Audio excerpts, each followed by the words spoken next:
नमस्कार मित्रांनो, महाराष्ट्र राज्यातील सर्व संजय गांधी निराधार अनुदान योजनेतील त्यासोबतच श्रावणबाळ सेवा राज्य निवृत्तीवेतन योजनेतील सर्व दिव्यांग लाभार्थ्यांसाठी हा व्हिडिओ अतिशय महत्त्वाचा असणार आहे। कारण मित्रांनो, राज्य शासनाच्या माध्यमातून पात्र दिव्यांग लाभार्थ्यांच्या खात्यामध्ये 2500 रुपये जमा करण्यात आलेले आहेत।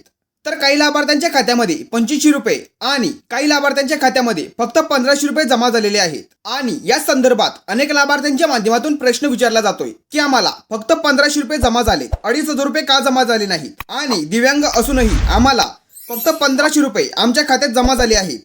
आणि बऱ्याच दिव्यांग लाभार्थ्यांना 2500 रुपये त्यांच्या खात्यात जमा झाले आहेत। तर आता हा नेमका गोंधळ काय आहे आणि जे दिव्यांग लाभार्थ्यांना आता फक्त 1500 रुपये जमा झाले आहेत, आता त्यांना पुढे 2500 रुपये जमा होतील का?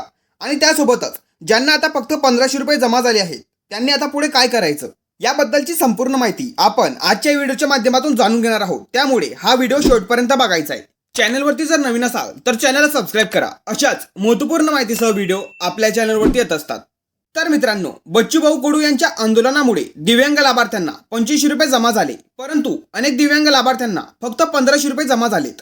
तर दिव्यांग लाभार्थ्यांनी याबद्दलची माहिती समजून घ्या की तुम्हाला जर 1500 रुपये जमा झाले असतील तर काळजी करायची नाहीये, तुम्हाला सुद्धा 2500 रुपये तुमच्या खात्यात जमा होतील। तर आता हे 2500 रुपये फक्त याच दिव्यांग लाभार्थ्यांच्या खात्यात जमा झाले आहेत ज्या लाभार्थ्यांची सामाजिक न्याय व विशेष सहाय्य विभागाच्या पोर्टलवरती डीबीटी पोर्टलवरती ज्या दिव्यांग लाभार्थ्यांची नोंदणी त्या पोर्टलवरती दिव्यांग म्हणून झालेली आहे, फक्त त्याच दिव्यांग लाभार्थ्यांना 2500 रुपये त्यांच्या खात्यात जमा झाले आहेत।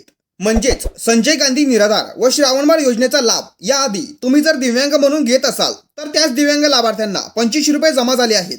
परंतु अनेक दिव्यांग लाभार्थी असे आहेत की याआधी ते विधवा म्हणून किंवा वृद्ध म्हणून या योजनेचा लाभ घेत होते आणि त्यामुळे त्यांची नोंदणी त्या पोर्टलवरती दिव्यांग म्हणून झालेली नाहीये, म्हणून आता त्यांना फक्त 1500 रुपये आलेत। तर आता तुम्ही काय करायचं, तर आता राज्य शासनाच्या माध्यमातून अशा सर्व लाभार्थ्यांच्या याद्या की ज्या लाभार्थ्यांची नोंदणी त्या पोर्टलवरती दिव्यांग म्हणून नाहीये, अशा लाभार्थ्यांची तपासणी होऊन बाकीचे राहिलेले पैसे त्यांच्या खात्यात जमा केले जाणार आहेत। तर या प्रोसेसला जास्त कालावधी लागणार नाहीये, लवकरच थोड्याच दिवसात हे पैसे तुमच्या खात्यात येतील। आणि यासाठी फक्त तुम्हाला एकच काम करायचंय आणि ते म्हणजे तुमच्या तहसील कार्यालयामध्ये जाऊन संबंधित कागदपत्रे त्या ठिकाणी तुम्हाला जमा करायची आहेत आणि त्या ठिकाणी तुम्ही कोणते लाभार्थी म्हणून नोंदीत आहात हे सुद्धा तुम्हाला त्या ठिकाणी चेक करून घ्यायचंय। तर अशा पद्धतीने ज्या लाभार्थ्यांना फक्त 1500 रुपये जमा झाले त्यांनी काळजी करायची नाहीये, लवकरच तुमचे राहिलेले पैसे तुमच्या बँक खात्यात जमा केले जाणार आहेत। तर या संबंधित जर तुमचे काही प्रश्न असतील तर नक्की कमेंट करून सांगायचंय। आणि आपल्या व्हॉट्सअप ग्रुपला जॉईन केलं नसेल तर लवकर जॉईन करून घ्या। व्हॉट्सअप ग्रुपला जॉईन होण्यासाठी लिंक तुम्हाला डिस्क्रिप्शन बॉक्समध्ये दिलेली आहे, लवकर व्हॉट्सअप ग्रुपला जॉईन करून घ्या।